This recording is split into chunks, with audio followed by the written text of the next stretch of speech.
Welcome back to the Skids and Giggles podcast. I'm Pascal, chief instigator of the show and your host. I'm joined by my co-host and our resident engineer, the yin to my yang, the silky big boy to my Klappspaten, Bryson. How's it going today, buddy? Hey, Pascal. It's going good. How are you? I'm great. I'm looking forward to today's conversation. We are joined by a secret trail fairy.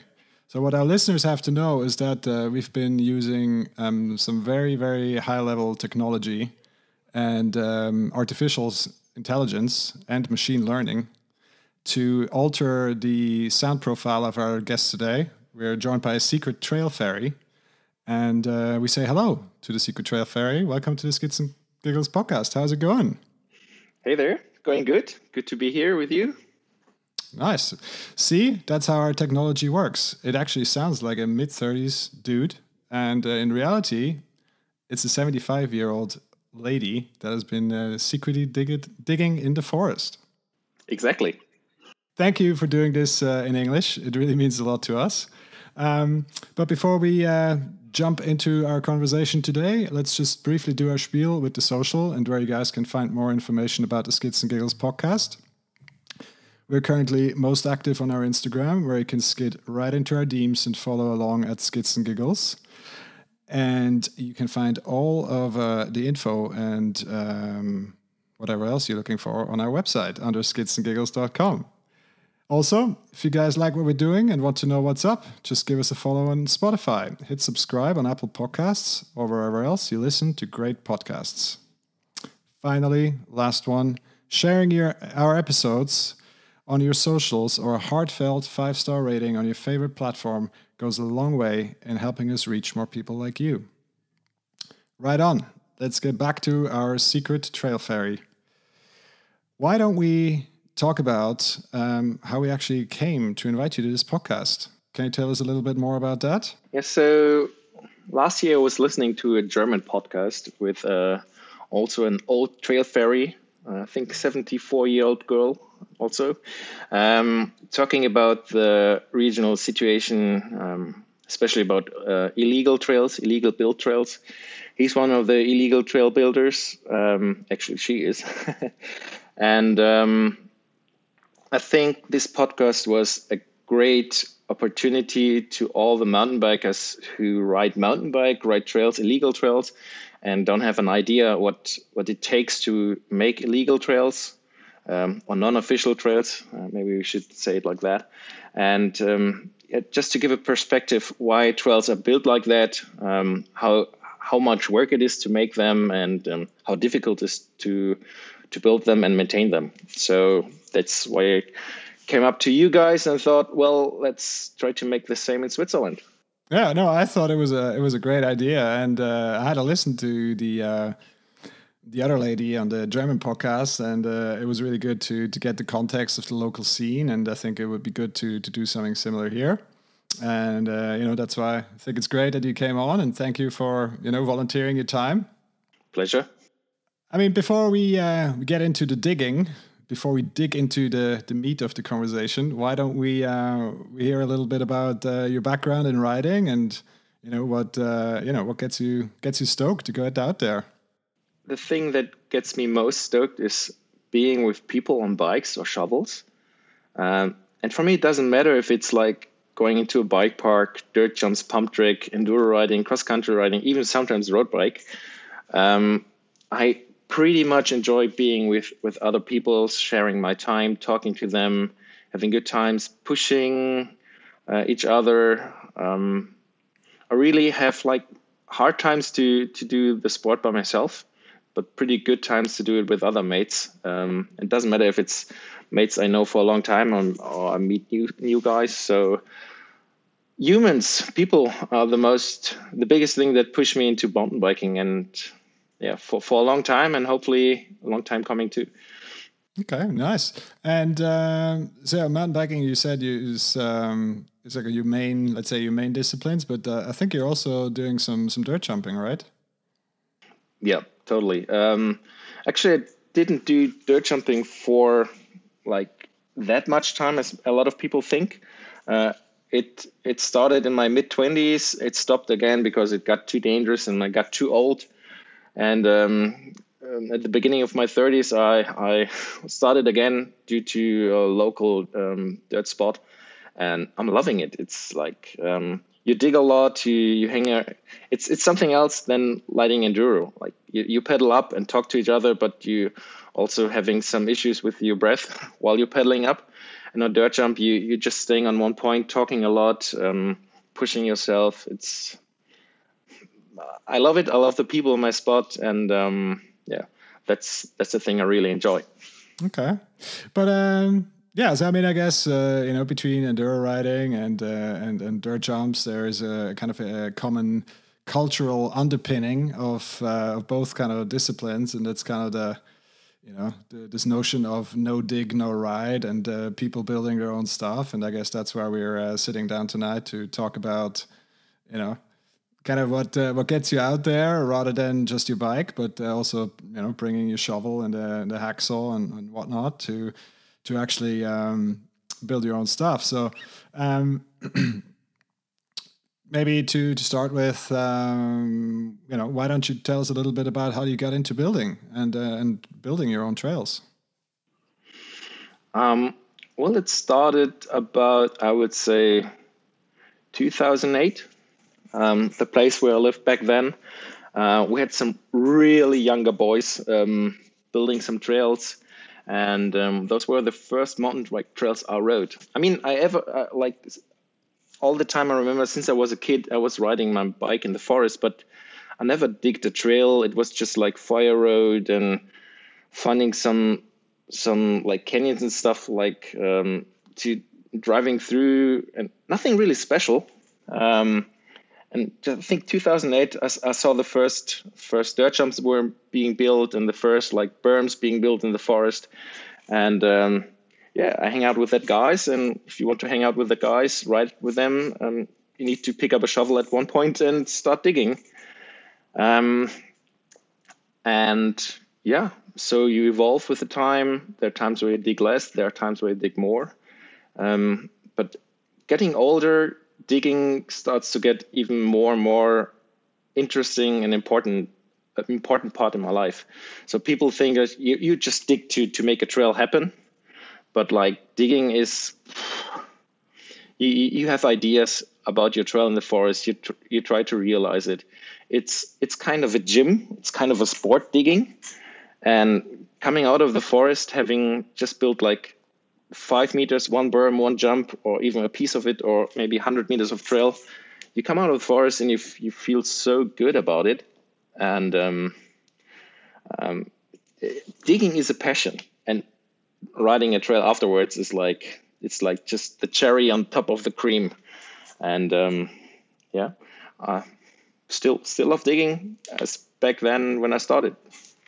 And has it always been part of your, let's say, riding experience, or was there a time when you were only riding or riding more? Or I need to say, when I moved to this city where I'm living right now, I didn't dig, because like there were some local trails. I didn't knew the community, and I just didn't want to get into the forest and start digging somewhere and get into trouble. Especially because I knew that authorities are quite harsh in Switzerland. So if they catch you, the fines are super high. So I was like, I would say 2-3 years not of digging. Then I had the chance to start digging at the dirt spot, which was quite cool. But I feel more home in the forest digging. Like, I prefer to dig a berm than jumps, especially dirt jumps, because dirt jumps need a lot of effort and love and perfection. And if you build something in the forest, like a dirt jump takes days of building. A jump in the forest, if it's not like a huge jump and use the terrain, it just takes some hours. And I feel more at home in the forest. So it's like 2-3 years without digging in the forest, and then I started to realize I need something to ride in my place nearby. So I started digging again, and until now it's going pretty good, I would say. Okay, I guess maybe we can back it up a little bit here. because already mentioned that the authorities, of course, trail building is or unsanctioned trail building is, of course, kind of in a gray area of the rules and the law, and so you got to be a bit more careful.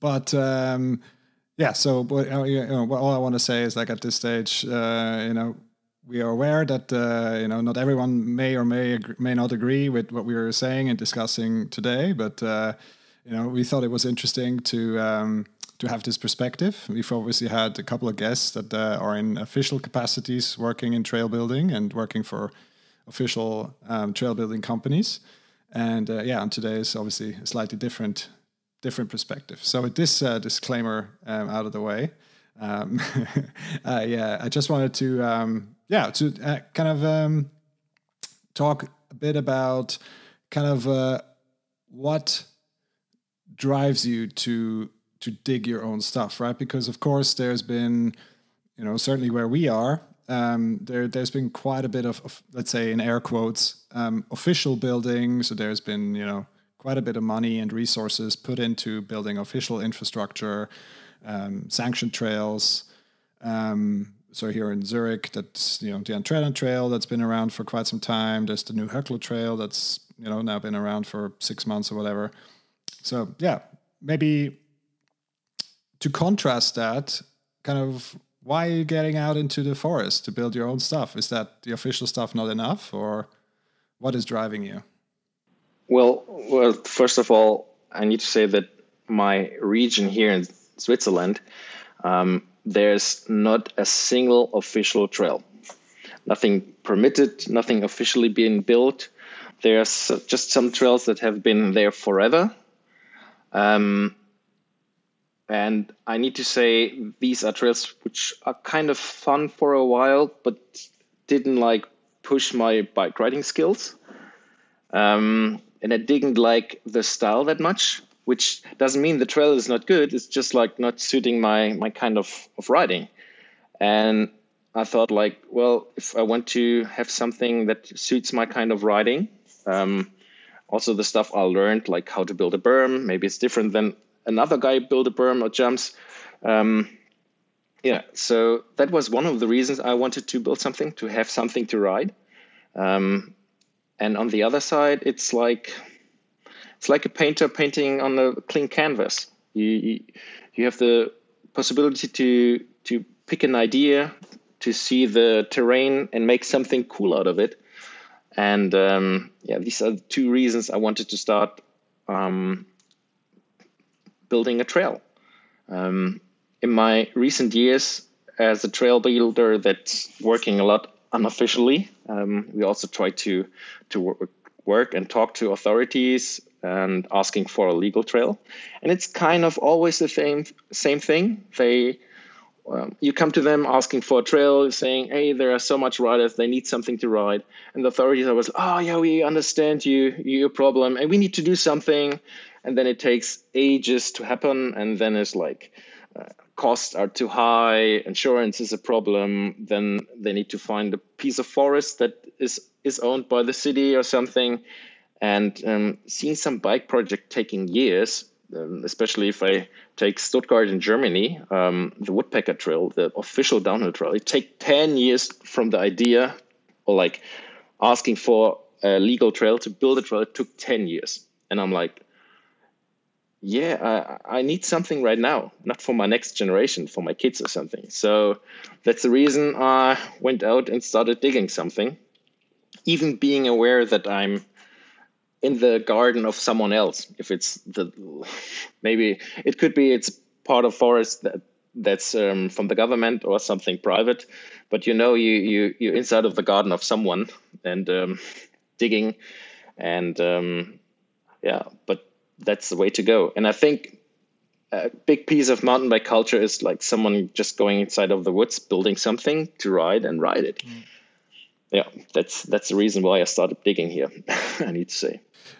But yeah, I guess to in your defense, to some extent, we also maybe need to talk a little bit about what kind of stuff you're building. I mean, it's not of course, Rampage has just happened last weekend.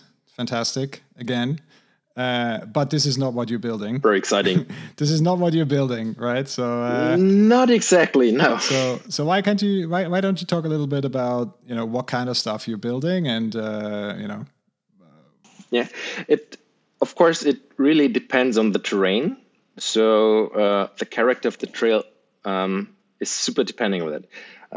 What kind of soil or dirt do you have? Is there a lot of roots? What kind of trees are? So with the time you learn which kind of trees needs which kind of soil. So you exactly know that tree means, okay, it's a lot of clay here. And you see that tree and you know, okay, there's some softer dirt.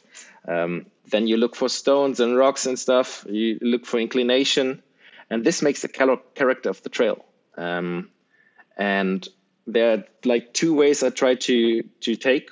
The first one is like building something for me, which mostly means like it's a bit more technical, maybe faster, maybe some gap jumps and stuff. And on the other hand, when I know a trail is in a region where a lot of people frequently ride, I try to make it as safe as possible. Fun as possible, but on the other side, no gaps, safe berms, and nothing blind where you just like can get into trouble very easy.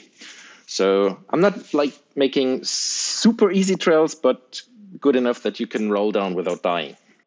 Well, that's actually a very good point you make. I mean, because as you may or may not know, we've had a conversation with Greg Jolliffe about the new Huckler Trail, and one of his key points that he was making was exactly this sustainability, and it needs to be a trail, like a high frequency trail or a trail that's being ridden by many people. It needs to be on the one hand it needs to be safe, but on the other hand it also needs to hold up really well for the traffic and people riding it when they shouldn't be riding it, and so this notion of sustainability. Is this also something that features in your trails apart from the safety aspect, or how are you thinking about this? I try to make the train as sustainable as possible, but I'm not going to bring any external material to the forest. So it would be good to have some like plastic tubes to make a drainage out of berms or in front of jumps. But this is something I can't do. So sometimes it happened that a berm of mine is like full of water, and I heard people complaining about it, like, your berm is full of water. Why don't you make a proper drainage or something? But without making a drainage or a tube inside of the ground, you need to open up the berm at the end, especially at the point where you need the most pressure for a berm. So mostly I decide I prefer to make a good berm that's full of water, but it holds you, that rather than building a berm that's too flat and you just like, you cannot pin it because it's too flat, and at the point where you just want to prop inside of the corner, it's gone. So yeah, this is something you need to live with, especially when you don't want to bring external material. But we try also to make the trail as narrow as possible, staying away from trees, staying away from roots. So we don't destroy roots so the tree doesn't die, as good as possible. I would lie if I would say there's not sometimes a root that needs to lose some teeth. But I'm a guy who loves the forest. I'm a guy who loves every tree. And the last thing I want to do is like fall a tree or kill a tree by building a trail or riding. So I want to make it as sustainable and as environmental friendly as possible. Miss Ferry, I've ridden definitely my fair share of non-sanctioned trails. Some of them before I even understood what sanctioned and non-sanctioned were. And also kind of in my local spot back home, I would find random trails just appearing in the woods. They were quite raw, and basically they relied on the ridership to kind of mow them over and really like they were just cut in very raw. And then after several riders would go through, it starts to become a little more clear where exactly the line is, where the turn is, and things like that. But it was a terrain that wasn't so hilly. It was more flat and rolly. So it kind of catered to this. Like you didn't really need to put a lot of effort. How are your trails looking more like this, or are you kind of having a spotless trail, as if a professional had come through and fixed everything afterwards and made it pristine, like no one was there, a real ferry would? Well, I think as for me, as for professional, building a trail from the scratch that works from beginning to the end, I think it has never been accomplished, and it would be a piece of big luck to accomplish. I think you need to have a good amount of experience to know how long a gap jump should be, how big the radius of a corner should be, how far away the corner should be from another, how big a flat should be so it doesn't get too hectic. And I think I learned about with the years of building, you have an idea, you build it as good as possible, you write it, and then you need to decide, so is it good or is it not good? And then you need to adjust to it. And I think this is a thing most authorities get wrong. It's like, okay, we're going to ask a big company like Velo Solutions to build a trail. So you got a week or 2 weeks to build the trail, and it needs to be done after that. And it's quite a high pressure for trail builders to build something and expect everything works after 2 weeks, especially like if in the 2 weeks it's raining and the soil is wet. So it's super hard to determine how fast you're going to be through the corners and berms. And I think a trail gets good while aging, while people continue making it better. I think mostly I learned that on the dirt jumps, because people in dirt jumps are kind of a different breed, especially like Greg Jolliffe or something. Changing like some degrees of a jump could change everything about the flow of the line. And it doesn't matter if it's A-line, it doesn't matter if it's a George Road in New Zealand or some other good dirt spots. They get good after aging, after people changing something, changing to the direction which maybe means, okay, it's worse than before, so go back to the other side. And this lets your experience grow. This lets the trail get better. And I try to accomplish the same thing. So I build a trail, I ride it, and if I'm not happy with this, with something, I change it. If it would be something official, it would be way easier, because you just go inside of the forest, change it. You don't need to be scared of someone catching you, like police or woodworkers or something. You just do it. And doing that a bit undercover means like, okay, what time of the day should I go into the forest, not to meet too much people? And this is harder to accomplish on a non-official trail than on an official trail. But I try to, like, every time I ride the trail and I find something like that berm is like, I don't like it, so I change it until the trail gets something good. And if I see, like, everybody knows the A-line, if you're ridden or not, you see it in a movie or in a film or something, in a video, and you know, oh, that's A-line. And if you see the like A-line 10 years ago and see it now, it's something totally different. And I'm sure the A-line is now better than it has ever been. And a reason for that is like it evolves, it gets better and better and better. People try something out. Sometimes it gets worse at one point, but then the people notice that and make it a correction to the right side. And when you're sussing out a trail or a prospective trail, do you tell yourself, okay, I want to build here and I want to do it before the end of the season? Or do you want to say, okay, I'm just going to cut it in quick and then go back to what I was doing before? Maybe you were already maintaining a different trail.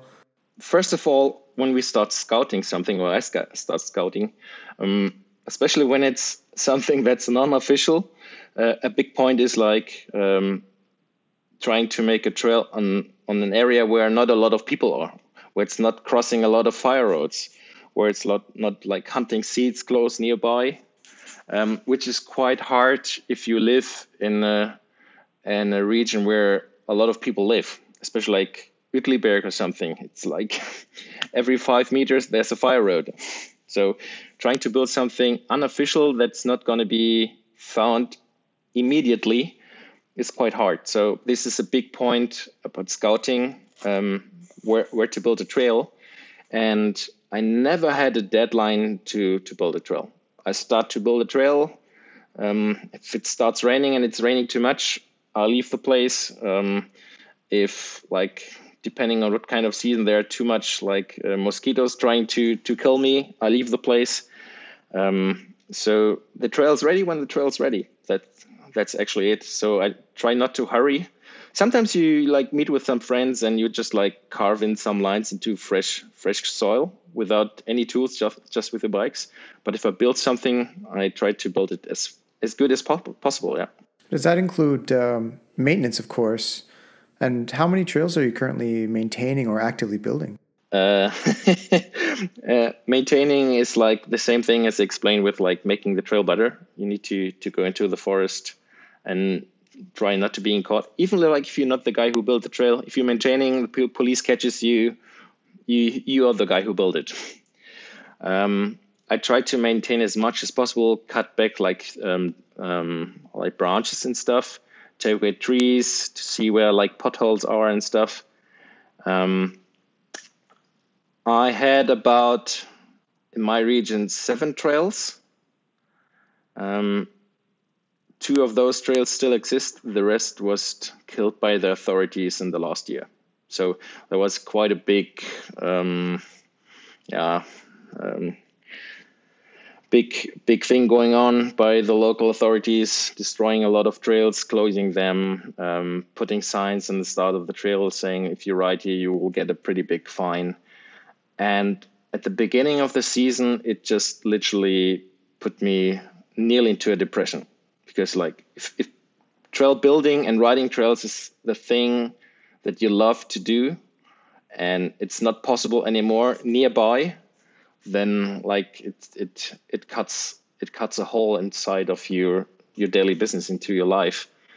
And still now I'm at a point where I think I found every spot where I could build something without getting into too much trouble. So right now, my hands are, I can't go into the forest right now and build something. I can't go into the forest and maintain a trail, which I would love to, because there's nothing more I hate riding through a trail and knowing it's not in a good shape and getting angry because nobody is like going to the forest and making repairing the trail, maintaining the trail, and I'm in a position right now where I can't do that. Like it's, sitting at home and not knowing what to do. So if anyone listen to this and they got a hill and a forest and they like trails, get in touch with us. Yeah, get in touch with me because I'm like keen to build something.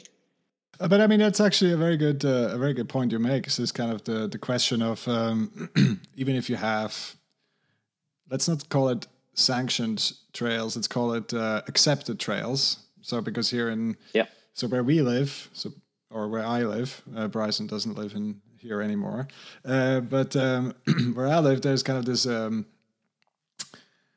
kind of in between of if it's been around for long enough, basically, it's kind of accepted and it's fair game. And then the question I had is like, where does maintenance end, right? So going out. So for example, while I was working from home during the last episode of our pandemic, a nice lunchtime break was, walking out the back door into the forest for 5-10 minutes and then clear up some of the trails, like cut back some trees, build a drainage, fix a berm, whatever it is. And that was my lunch break, and then come back and continue work. So that I would consider maintenance. I'm not building a new trail. And but then, some people, as you mentioned, if you go out to the forest and cut back some branches, that's already considered building an unsanctioned trail, and you could potentially get in trouble. So it's actually an interesting question, or kind of where where does maintenance end and where does trail building start? I think this is very, very political and hard to like. I can draw a line, but it doesn't mean that it's the line that the authorities would draw. I think building a trail is like standing in front of white canvas and starting a new line and making the trail better, maintaining it, cutting branches, but this is all maintenance. But the line is very thin, and I think it just grows in together. And as I said, I think a trail needs to grow, get better as it gets older. As long as you maintain it. If you don't maintain it, it's very likely to get worse, depending on where you go. But for me, there's not a real line. I prefer to build a new trail than to maintain a trail. Like cutting branches back is not the most fun thing to do. But it's part of the game, and it's like this year had this super big scar on my face because like of a branch that hit me. I had it for like 3 months, and I'm like, hey, why? It wasn't a trail I built, and I'm like, why are the people accepting it? Like everybody's riding it, and nobody's like saying like, let's do something. And at least for my trails, I want to keep like branches away as good as possible. It sounds like you're a really nurturing fairy. You're letting the trails grow organically. You're almost raising them, I guess you could say. Yeah, never thought about that, but that's quite raising a trail. I love that. That's quite wholesome. Parenting. Yeah, and it must right. have been. I can really feel the emotion coming through the microphone when you tell me about losing those 5, because you can't really step into there again. And if someone sees you step in there, they're going to question why you're doing that. I mean, not you, but if anybody steps in there, and then it's going to be, okay, they know about these trails and they don't want them there. And so they're going to keep a vigilant eye. So it must be really, really hard to accept the fact that now you can't touch those 5 again, or at least for the next short period. One of my best mates, he was like kind of a neighbor of mine. And unfortunately, he moved away a bit further, like 3.5 hours. And we were like pretty good team. We talked a bit about a line. Everybody did his thing, and it connected together. And I remember a trail we were building, and we had like some sessions on it, even though it wasn't ready. And we came back to the trail at one day, and there was like 2 cameras hanging in the forest. Pointing at a berm, and they destroyed the berm a bit. So like, let's see who's going to repair the berm. And we knew like, okay, we need to get out of here. And every now and then I just came back to the forest to see if the camera was still hanging.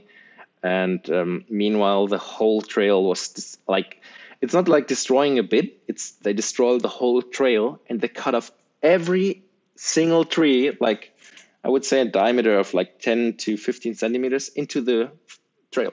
I would say 30, 40, maybe 50 trees.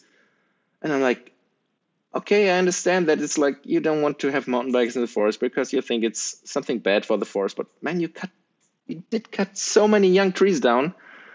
And it feels like, okay, what I do is not okay, but the way you trying to react to that, it's also not okay. Worse. And yeah, and you still hear a lot of the discussion of like the forest is not a place where bikes should be. Forest is just for hikers. I'm like, well, if you want to be natural, then hike, but without your super high-tech hiking shoes, because your hiking shoe is also just a tool that you need to walk through the forest. Walk barefoot if you want to be like God made you.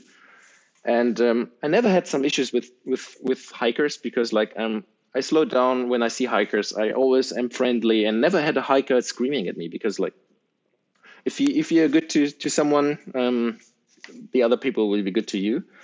But like seeing sometimes discussion in the internet, it makes me sad. Like people thinking the forest just for the thing I do, and sometimes the whole discussion just pushes me down so bad that like I'm really sad about it. Sad about closed trails. Sad about people thinking mountain bikers are bad and evil, bad for the forest. A thing I hear a lot is about, yeah, but you mountain bikers and trail builders, because of you, all the deers run away and stuff. And like, if you would come with me into the forest and look how much deers come next to me, look what I do, and you would be amazed. Deers come next to me. So my wife is always like, oh, I saw a deer today. I'm like, yeah, well, I see deers all the time in the forest. They're next to me because they see you, they get used to you, and they stop being frightened about you. And I think the point of like how people look at mountain bikes and trails is still a very old-fashioned way that's not correct, I would say. But maybe to bring back some positivity, what kind of stuff do you love to build? I would say berms, that kind of berms that rips your tire off your rim, something like that. And then one after the other, and then some jumps in between and some berms again. It really depends a bit of like, there where I live, there are like not a lot of roots. There are not a lot of rocks which you could use to build a trail. So if you got good soil and clay, you build berms and some jumps and try to make it as flowy as possible and to use your brake as less as possible. So that's the kind of stuff I love to do. And if you build like a single berm, that's one thing, but like connecting some berms together and having the flow from one side to the other, to the one side to the other, after doing that and you know it works, that puts a huge grinding in your face. And I mean, building a trail is a lot of work, and running through it and seeing that it works, it's present. It's a huge present you get, and yeah, I think that's kept me pushing, even though there are some like sad times. It keeps me pushing forward to build another berm and have fun with some mates. So you also mentioned that you're talented at sculpting some dirt jumps, but you also said on the opposite side that you prefer to be in the forest. So what are the virtues that bring you or attract you to the forest, building in the forest, rather than building in like a sanctioned jump park or, you know, like a city spot that people know that are, you know, you're always sculpting or something? Dirt jumps, like proper dirt jumps that look nice and ride nice, are super hard work. And it's if you see how good some guys, especially at our spot, are in shaping those things, it's insane. Just like changing a jump by 1 or 2 degrees, changing the radius, it changed the whole character of a jump, and it's some fun. It's quite a lot of fun. And I'm not super good at shaping to the end, but it's way much work than building something in the forest. In the forest, you don't need to be as precise as on dirt jumps. I mean, you're building stuff for 20-inch bikes without any suspension. In the forest, you're building some stuff for bikes with suspension, thick tires, and this is way more forgiving and way faster. So I can do like a set of 4 proper berms in an afternoon. On a dirt spot, I can shape 1 berm in 4 days.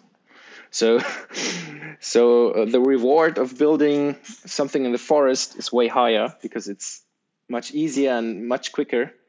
And building trails, and those guys especially who are good at that, which I wouldn't count myself to. I'm more the guy who helps to bring a lot of dirt from one point A to B than to like do the last bit of perfect shaping.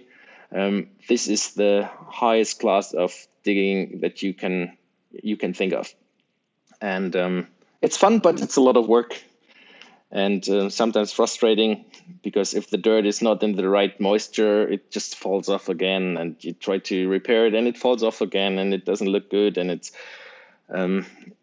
needs way more experience than building something in the forest, at least from my side. And I also started with like building in the forest. It's cool to be in between the woods, to scope the landscape, to determine the speed you need, speed you will get from any kind of topography. And I think it's way more fun. And it's also more fun standing in the forest while it's raining than standing on the open ground, taking some dirt jumps while it's raining. Yeah, part of the the experience for me when I was joining Dig Days, or even just cleaning up some fallen branches and stuff in the local spot near my house, was always like, you know, I go on this trail, and when I get to the end, it's like a journey, and that speaks to me. I don't know in what meta way or whatever, but that's how I look at it. Is I kind of went on this little journey, a little expedition, and I don't know, it's a little story for me, you know. I think also, like, if you go building with a friend, it also gets competitive. Like, who's going to build the best berm? Who's going to build the best section? And so on one side, you may think like, oh, well, it's very competitive. Shouldn't you take it more easy? But on the other side, it pushes you to make the best of the section of the trail as you can do, making the best berm, making the best jump. And afterwards, you're riding the stuff and riding to the berm that you built. It's like, well, that's my berm, and it's running great. Sometimes you ride into your berm and it's like, well, it's okay. And then you go into the berm of your mate and it's like, well, that berm is great. And then you try to make yours better. And that pushes you so much. It's like, you know how it's when mountain bikers run around and you see a rock roller and somebody says, I dare you, won't do that. And like, hold my beer. And this is what pushes your skills, like making a bit competitive. And I think this is one thing I heard also about Whistler. Like, they're digging crews trying to make their trail the best trail ever. So they're pushing their own trails to the best they can be. And yeah, this works with trails. This works with bike skills. Oh yeah, you should see those diggers ride. Yeah, I saw Greg ride, and it's like, that's all right. Yeah, he's a prime example. Yeah, like, he builds big stuff, and he's not scared to send it like the first gun. He's just like Ronnie 69 something. Just gonna send it. Wow. But one question I had on that. I mean, you mentioned you're building with friends and pushing each other on. But are trail builders, of course, outside of the official organizations, are they organized, or is that all kind of secret handshake kind of situation? Well, I just can speak for my region. So we are a handful of builders here, and we know each other, and we try to make up. Sometimes there's a new trail growing somewhere in the woods, and you don't have a clue who is building. So sometimes you never get to know the people who are building, or maybe you meet them, but you don't know that they are the trail builders. But there's a local club that's trying to gather as much people as possible to make an official trail happen. I'm not part of the club, but I'm in like tight contact with them, trying to help them with like what would be a good spot to build a trail. What kind of trail could you build here? I also would be immediately in if I could take my shovel and dig into the ground. But due to my due to all the stories I had with authorities trying to make something official happen, all the politics behind that, at one point I decided I don't want to be part of the political process. It takes so much of my energy. It takes so much of my motivation. So I'm more of the guy. If you want to build something, call me. I'm there. But if you want to do something political, I'm out. That's very high respect to all the guys who, especially like the story I told about Stuttgart, 10 years to make a legal trail. Very high respect to those guys, because this is mental. But I try to stay away from the political process. And when you get around, I assume you not only ride your own trails. I think you hopefully also get around. I know you do get around, because I ran into you on the parking lot, and I was like, "Who is that old lady? She needs her wheelchair soon." But it was coming quite quick. But anyway, I was wondering, I mean, of course, yes, you're building your own stuff. You have this competition with your buddies about who builds the better trails and the better berm and the nicer jump. And what is the last time you went to kind of a spot where there was, sanctioned or unsanctioned trails where you had to say like, wow, these are really cool trails? This year, I felt a bit back in love with Flims. I've been to Flims several times before. I rode the Runker Trail. It was cool stuff. But Velo Solutions built the Nargents Trail, which is, I think, the worldwide first trail built just by electrical power. And I need to say, especially like the rough stuff inside of the forest, over the rocks and the roots, damn, I'm in love with that track. It's like quite a long track, so if you do full laps on it, it's very hard on your hands, which is quite cool. Good training, and that's I think the trail that blew me away mostly the last time, because a lot of trails are made recently for majority of people starting riding, so flow trails, not a lot of technical stuff in it. And on the other hand, people building a lot of big jump lines, like I saw Schladming doing a lot of stuff recently, Leogang doing also on the Heckler on the bottom, the big jump line. So it feels kind of like, oh, you're going to build a huge jump line, or we're going to build a flow line. And everything in between is getting very rare these days. So natural trails, rocks and roots, mid-sized jumps. This is getting super rare these days, which is super sad. And not judging these trails by quality or stuff. And I love also jumping. That's not the thing. But I think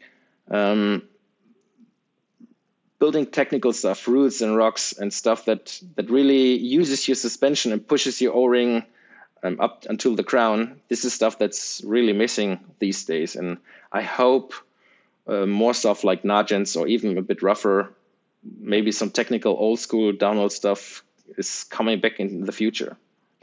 I think that's also a reason a lot of people still love like bike parkour comparing to Lenzerheide, because it's still got some rougher stuff, even though you can feel like Coors also making a lot of new schools, putting a lot of new school stuff also into it. So it's a good mixture of, I would say. But yeah, Nargents is, I would say, the thing that pushed me most this year to go into the mountains, right? I didn't use my downhill bike once this year. I just used my trail bike to get a bit more feel of the rocks and roots. Nice. But again, just also picking up on a conversation we had previously, and it's of course you're a lady in a very advanced age, and former guest of the podcast, Karin, she's making a good point about the Höckler Trail, and it just she said it just feels like it's been built with like this very the big senders, the bros, like these big challenging jump lines and big features and all that sort of stuff in mind, but there's no, as you just said, like there's no in between. And just wondering, do you know any other female trail fairies that are kicking about and building nicer features? Not really nearby.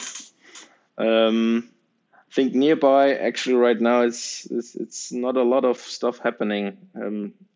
Maybe there's someone building. Actually, I'm lying. I know a guy who is building some stuff, which is, I think, not too far away from here.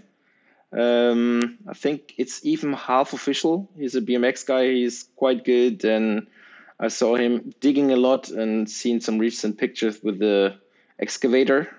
I think there's some nasty stuff coming. Looking forward to that, but I don't know how official it is, so I won't talk too much about who it is and where it is. But yeah, no, she was making a good point. It's like she wants to, because of course diversity is a very, very big topic wherever you go these days, be it at work or in the media or politics, etc. And she was saying that it would be good to also have a little bit more diversity in trail building, right? So not only having the bros building the big stuff, but also have maybe some girls or not necessarily girls, but just some intermediate stuff. And I guess that's what also your point is like, there needs to be a little bit more of everything, and yeah, so for all the skill levels and stuff. Yeah, I think Höckler and Harakiri are a great example how people misunderstood what a trail can be. Harakiri is something that wasn't built legal, and there was a plan to build something alternative with for higher level skilled riders, which is totally okay. And I would say Höckler is a trail for higher skilled riders, which is kind of what they try to accomplish. But the one thing is more kind of a jumpier, flowier kind of trail, and the other thing is a technical trail. So just putting a trail in a category of difficult or easy or very difficult doesn't tell you what kind of trail it is. So I know a lot of people who are super good at steep, technical, gnarly stuff. They ride super steep stuff without looking at it first run, and I'm like, are you crazy? And those guys can't jump like a 5-meter jump. And there are guys who are pretty good at jumping, and they're like not super good at riding technical stuff. And so I think Höckler was a bit of a misunderstanding. A lot of people asked for a technical trail, and they got more flowier, jumpier kind of trail, which doesn't mean the trail is not good or they built something wrong. It's just something different than the Harakiri was. And I think it would be good to have thinking about more about the process, what you could build. On the other hand, you need to say on the Höckler, this is what the topography and the soil gave you. So less roots, you will have less routes to ride. It's not like you can say we're going to plant something here. So it's very easy to judge over the people who built the trail and say, well, we asked for technical trail and you built something like that. And it's like, yeah, this is like, I think Greg told it in the podcast that they had like a way to go on the GPS line and about like 8 meters on both sides to go. And that's where they had to sculpture a trail in it.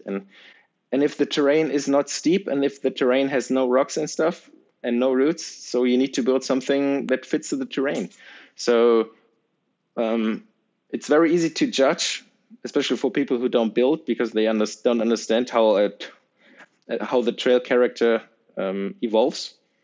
I think it's a super great trail they built on this place. Exactly what the best thing they could get out of this hill. But it's not what I think a lot of people expected. Very good point. Fully agree. Yeah, if Karen wants to come out to Bern, we can do a lap on the Gurten. It's like this medium ability thingy. I mean, yeah, I love it. I've been there for a long time. It's super fun. Actually, I had a lot of good times, especially on the trail bike, because the trail bike gives you like, especially on the rougher stuff, still gives you a feel of there's something happening under you. Some good mid-sized jumps. I think I haven't been there for at least 3 years or something. I think I need to go again, especially in winter, because it's a good destination, because it's still running, even though it's a bit muddier and colder and snowier. Well, come on a crisp day, sprinkle your fairy dust. We'll do a couple laps. All right, I'm in. Have a vegan hot dog, and yeah, I mean, it's going to be grand. Could we also have a vegan beer afterwards?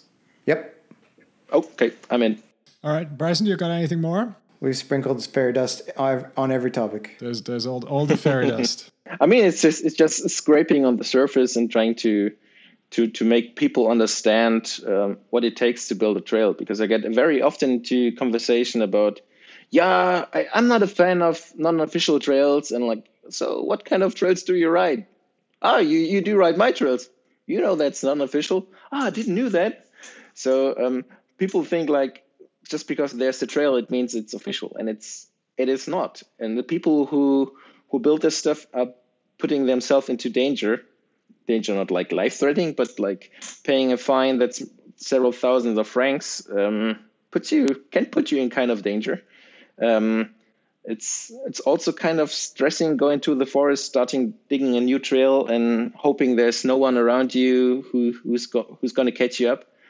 So I hope that people who ride bikes and don't build trails and are kind of like not in a good mood about non-official trails get a bit of understanding what like normal people who work day in, day out in a normal jobs, having families or whatever, going to the forest and putting a lot of work into a trail so that everybody could have fun. It would be cool that people at least get a bit of an understanding of that and don't take everything for granted, because I think that's a problem of Western society, especially when they are a bit wealthier than like Central Europe, Switzerland, Austria, Germany, taking everything for granted. Oh, there's a trail. Somebody built it. Probably somebody paid for it. No, it's not like that. Somebody sweated a lot for it, and it would be cool if you at least understand that it takes a bit to make a good trail. I think after listening to our conversation, the listeners are going to have a good idea of the risks involved, and also the hard work and the thought and emotion that goes into growing and developing and raising these trails. As you are able to, other trail builders who are doing so without a legal ground. Maybe can you touch on what are some of the ways that these people remain incognito, and how these trails just mysteriously appear? Sorry, these other ferries remain incognito, and just these trails just seem to appear. How is it that they remain anonymous? Getting to know what are the best times to build a trail. A lot of people think like after winter, they pick up the bike in the first days of spring when it's nice. And after the bike shop had to repair the bikes after winter, they go into the forest. Oh, there's a new trail. Probably someone started yesterday building it. It's no. There's an idiot digging the whole winter to make something happen. So digging season is mostly when riding season ends a bit. So it starts raining. It starts to get ugly and cold, and in winter I need to bring my hot tea so I don't die freezing because I'm out there at -2 degrees trying to dig while the ground is not frozen. And I think that's the way a lot of people try to get out of getting caught, just using times where nobody is inside of the forest because it's damn ugly, cold, wet, and windy and whatever. But I also know some people who build trails which are non-official but like permitted. They go into the forest, talk to the hunter, and the hunter explains, well, it's cool if you build something here. You should not build something here because of the deers or something. And on the other hand, the mountain bike trail builders help the authorities to build hiking trails. So the hiking trails in that region are all built by mountain bikers. Flowy hiking trails. I don't want to take jobs away from Velo Solutions or Trailworks or something, people who are building officially trails for money. But imagine having a region where like mountain bikers build trails and hiking trails working hand in hand. And the only cost that you would have is like for some digging tools, for some shovels and saws and whatever you need to build a trail. You could make something pretty good hand in hand with authorities. But this is I just know one region where it's like that, and no other place that would do something like that. But that would be my dream, to build mountain bike trails, build hiking trails, because even though you won't ride it with your bike, it's like same thing. Like how should I use the topography, the soil, the ground to make something work out? Maybe less flow on a mountain bike trail, but this would be my dream. I would immediately start digging hiking trail if I could build mountain bike trails on the other hand. Seems like a decent trade-off. That's a super decent trade-off. I hope some authorities are listening to this and saying like, that's an idea. Let's do that. All right. Well, thanks for the time, Trail Fairy. I know it's getting towards your time of the day when you need to have your nighttime tea and roll towards the bedroom. But we have a couple of closeout questions that we like to go through with our guests, if that's okay. So I know it's been a long time, but can you tell us a little bit about the bike that got you stoked on riding first? Due to my missing experience, like the first mountain bikes I had weren't that great, but the very first bike that got me into mountain biking, and it was a bike that made me feel like I could do anything, was the 2008 Specialized SX Trail. Especially because especially because I saw it like in video segments with Beerclaw and mostly Steve Romaniak. I don't know, probably you still know him. Drop in crew. He had like this video series called Season. No, not Season. It was, I think, Stunt. Yeah. And there was this one video segment where Steve Romo was riding, and there was this Hilltop Hoots song, Recapturing the Vibes. Man, that song still pushes me so hard. I see the video segment in front of my eyes. Romo riding this SX Trail with a Fox 36. I tried to build my bike as good as possible, similar to his bike, and this got me so stoked. And this was my first proper bike inside of a bike park. My first proper crashes.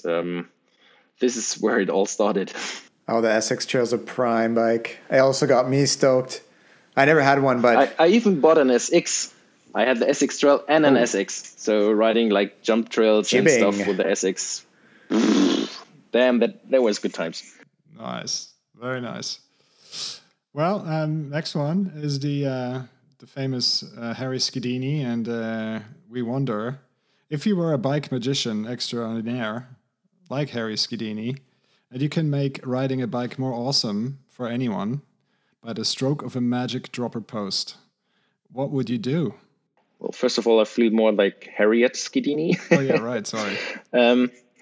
I think mountain bikes reach the pinnacle of what they can be, pretty much. I mean, that doesn't mean that they're not evolving, but mountain bikes are on the point where I would say enduro bike can do everything. It can climb, it can go downhill. It's sure there's some stuff getting better, lighter, stiffer, and stuff. But a thing I would change is like to freeze some standards, like hub sizes, diameters of some like fork steerer tubes. Man, this is something gets me crazy about mountain biking these days. New standards saying stiffer is better, making everything different than the year before, and you're trying to, if you have money and buy a new bike, you don't care. But if you're broke and trying to buy an old bike and trying to find a fork for an old bike, so is it a tapered steer tube? Yes, no. So is it boost? Is it not boost? Yes, no. And so many standards and all the bike manufacturing saying, yeah, we need this new standard to make everything better. I don't think that it's needed in that way that it's coming right now. So I would freeze some standards for at least 10 years. So no non-metric shocks, and try to make bike industry better without like having new standards all the time, making everything more expensive. I think this is something I would try to do. Bikes are cool right now. Fully agree. Just need to get them shipped. Yeah, that's a problem. Imagine a world without standards. You don't sound like a mountain biker. No, I like standards. Standards are something good, but if you change standards all the time, it's that's no standard.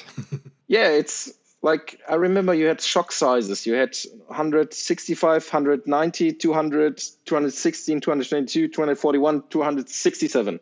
And now it's metric, and every metric has a different, it's trunnion mount, it's normal mount, and then it's like one is 200 millimeters long with 60 millimeter of shock, the other one has 55, the other one has 65. So you have no chance to find anything that fits to your bike because every standard is different. So they should freeze some stuff and say, well, here we have 5 or 6 different shock sizes, and that's the way to go. And I think it worked. It did work before we have metric sizes, and metric didn't make the bikes better. Or at least you felt something different, but I didn't. At least the measurements made sense. Yeah, the measurement made sense, but if you get used to strange numbers, you're used to. Yeah. Imperial sizes. Yeah, that's something I would do. Right on. So imagine I find myself on one of your trails and you just want to show me a little bit how you sprinkle your pixie dust. I'm standing on a berm and I'm going to watch you do a righteous skid. What was that going to look like? First, I have to say, disclaimer, standing on top of the berm is a dangerous place. Because I would try to move as fast as I can into the corner, brake as hard and late as possible, and let the brake just go in the moment before I crash and slide out. I build berms, and I don't like if stuff gets destroyed. But if someone is a proper rider and know how to shroud into corners, man, it's a pleasure to watch this and repair the berm for him. So that's what I would do. Try to shroud as crazy as possible and spray you with some glorious tire milk sealant.